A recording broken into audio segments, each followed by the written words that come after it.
नहीं तो या तो किसी धर्म के अंदर किसी नमाज पढ़ रहे होते, या दुनिया के अंदर। आप देखिए जोधाबाई आमेर के अंदर उसका जन्म हुआ था, आमेर में पली बड़ी हुई थी, उसकी शादी आमेर से अकबर के साथ हुई थी। ये यहाँ तक ये फैक्ट है।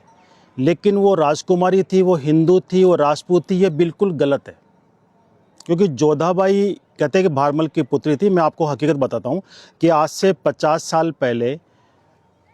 पहले से हिंदुस्तानी मीडिया के ऊपर, हिंदुस्तानी जो पिक्चर बनाते हैं इसके ऊपर सारा दबाव था दाऊद इब्राहिम का। और दाऊद इब्राहिम के कहने से ये लोग सीरियल बनाते थे, पिक्चर बनाते थे। पूरा फिल्मी मीडिया इसके ऊपर काम कर रहा था। और उस समय जोधा को ये कह के पेश करने की कोशिश की थी कि जोधा राजकुमारी थी, आमेर की राजकुमारी थी और अकबर से शादी हुई थी।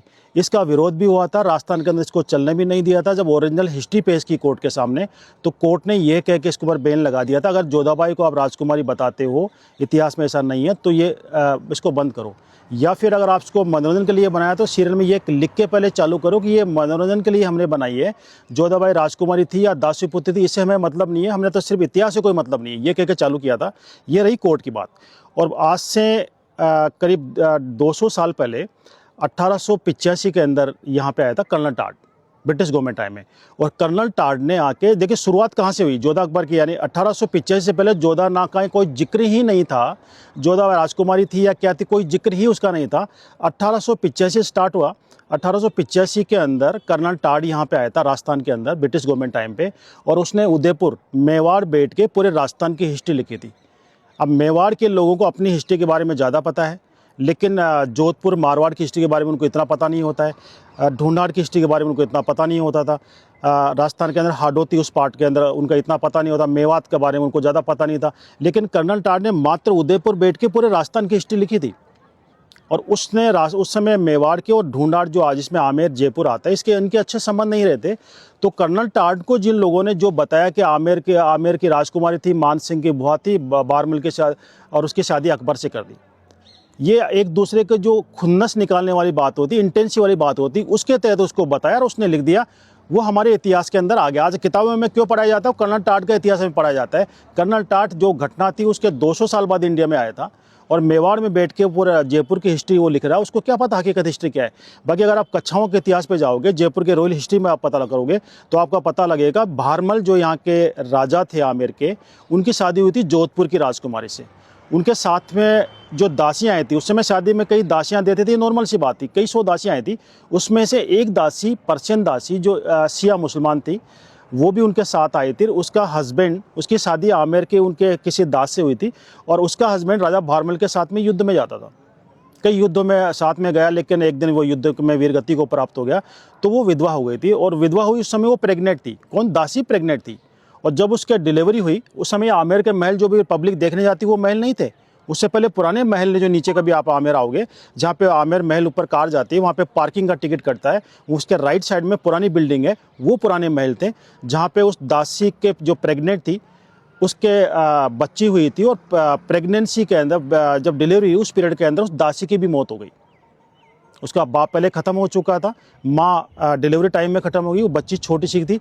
और पीहर से वो दासी आई थी, रानी के पीहर से, जोधपुर से वो दासी आई थी, इसलिए रानी का विशेष उसके ऊपर दया रही, उस बच्ची के ऊपर। कि पीहर से कोई भी चीज़ होती है, आज भी लेडीज़ को नॉर्मली अपने मायके से चीज़ होती है, उसको अपना विशेष लगाव होता है।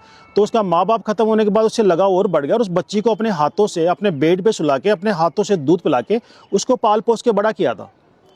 हिंदू घर में वो रही थी, रॉयल फैमिली में वो रही थी, राजकुमारी की तरह उसको पाला। बाद में जो रियल राजकुमारी थी, वो हरकब थी, वो बाद में हुई थी।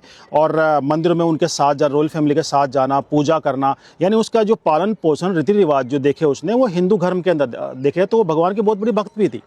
जब वो बड़ी हुई तो उसके शादी की चिंता सताने लगी। रानी ने कहा, हमें तो ये पता है कि ये कौन है, मुस्लिम है या हिंदू है, लेकिन हम किसी अगर हिंदू से इसकी अगर शादी करेंगे तो भगवान हमें माफ़ नहीं करेगा, भगवान सब देख रहा है। तो मैं चाहती हूँ इसके कोई अच्छे राजघराने में, मुस्लिम क्योंकि ये मुस्लिम है, मुस्लिम से शादी करे, और अच्छे राजघराने में जो हमारे लायक हो, हमारे लेवल का हो, जिस घर में ये पली पोसी बड़ी हुई है, उसी ऐसे लेवल का घर इसको मिले।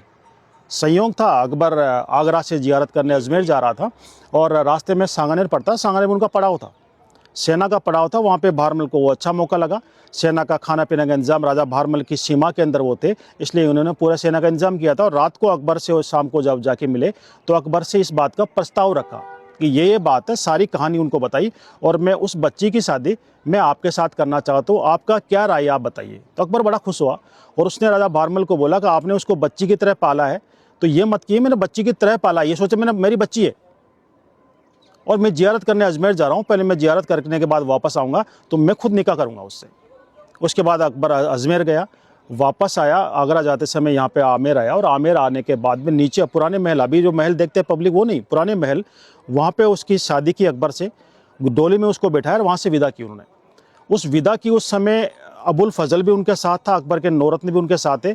अबुल फजल में अकबरनामे में साफ लिखा है कि ये जब निकाह होने के बाद डोली में बैठ के जब राजकुमारी को विदा कर रहे थे, मैं कई royal family, Hindu royal family की शादियों में शरीक हुआ हूँ, लेकिन जब डोली के अंदर बैठ के राजकुमारी विदा होती है तो राज परिवार के लोगों के, उनका स्टाफ के आंखों में आंसू नहीं रुकते हैं, इतने भावुक हो जाते हैं। लेकिन पहली मैंने शादी देखी जब डोली में बैठ के राजकुमारी को विदा कर रहे थे, किसी के आंखों में आंसू नहीं थी, उल्टा खुशी थी।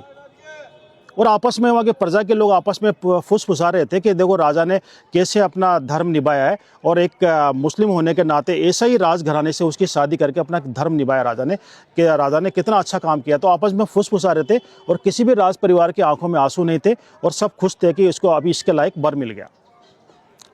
इसमें गुरु गोविंद सिंह ने भी लिखा है, गुरुमुखी के अंदर गुरु गोविंद सिंह ने लिखा है। ये किताब मैं आने वाले टाइम में पेश करूंगा, मैं अपने मुंह से नहीं बोल रहा हूँ। ये किताबें जो मैं बता रहा हूँ अबुल फजल ने जो लिखा है अकबरनामे के, वो मैं किताब पेश करूंगा, लाइव आऊँगा उसमें। और दूसरा गुरु गोविंद सिंह ने भी अपने गुरुमुख के अंदर लिखा है कि जब राजपूत तलवार चलाने के साथ में दिमाग चलाना भी सीख गए। तीसरा जो प्रूफ है वो ईरान के अंदर एक शिया धर्मगुरु की किताब निकलती है, उसमें शिया धर्मगुरु ने ये लिखा है कि आमेर के राजाओं ने किस तरह अपने धर्म में पाल पोसने के बाद उसका धर्म खराब नहीं होने दिया। ऐसे राजा को हम दाद देते हैं और उसकी शादी किसी मुस्लिम से करके उसने बहुत बड़ा काम किया, अल्लाह के लिए बहुत शुक्र का काम किया है। ये सारी चीज़ें मैं आने वाले टाइम में मैं कोशिश कर रहा हूँ, वो सारी किताबें लाने की कोशिश कर रहा हूँ। सारी किताब ला के उसके बाद में लाइव आऊँगा, उसके बाद दिखाऊँगा किस किताब में कितने पेज नंबर पे क्या लिखा है, मैं सामने लेके आऊँगा आपके। कई कंट्रोवर्सी करते हैं कि नहीं ये तो झूठी बात है, कहानी है, मन गढ़ंत बात कर रहे हैं, लेकिन मेरे पास काफ़ी फ़ोन आए हैं, काफ़ी फ़ोन भी आए हैं, कई लोग इसमें कंट्रोवर्सी चल रही है, तो ये मेरा दायित्व बनता है कि पब्लिक के सामने हकीकत लेके आऊँ। और ये हकीकत आने वाली है, मैं ज़्यादा टाइम नहीं लूँगा, विद इन 6 मंथ या 1 साल के अंदर मैं पूरी किताबें ला के और पब्लिक के सामने लाइव भी आने वाला हूँ। ये तो एक जो सनातनी वीर योद्धा जो किसी के सामने झुकते नहीं थे, उनको कैसे भी करके उनका सर झुकाया जाए। जो क्षत्रिय किसी के सामने झुक नहीं थे, उनको कैसे भी करके झुकाया जाए। इन्होंने एक झूठा कहानी, एक पॉइंट बना लिया कि कोई अगर बोलता तो कह रहा है जोधाबाई आमेर के राजकुमारी थी, मुसलमान से शादी कर दी उसकी। लेकिन हकीकत आप मालूम चलोगे तो क्षत्रिय योद्धा की वजह से आज आज़ादी की सांस ले रहे हो आप। नहीं तो या तो किसी धर्म के अंदर किसी नमाज पढ़ रहे होते या दुनिया के अंदर आपका वंश ही खत्म हो जाता। ये हकीकत है।